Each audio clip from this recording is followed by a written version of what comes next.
ওনার ছুটি হওয়ার সম্ভাবনা আছে কালকে, এটি সত্যি কথা। এবং কালকে ওনার এইখানকার চিকিৎসকরা যদি ওনাকে ছুটি দেয়, কারণ ওই কিছু কিছু রিপোর্টের জন্য আজকেও একজন চিকিৎসক দেখে ওনাকে কিছু পরীক্ষা করার জন্য দিয়েছেন, সেই পরীক্ষাগুলো আমরা কালকে করাবো। উনি দিয়েছেন বিকেলের সন্ধ্যার দিকে এসে, সেগুলো করাবো।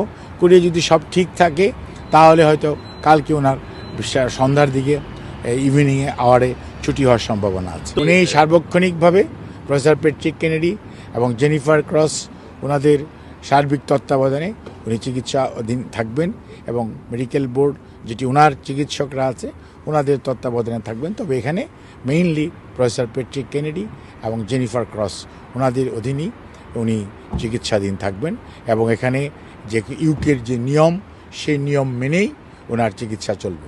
আপনাকে আমি একটা জিনিস বলি, রোগ কখন ভালো হবে এটা তো আর ডাক্তার আগে বলে দিতে পারে না।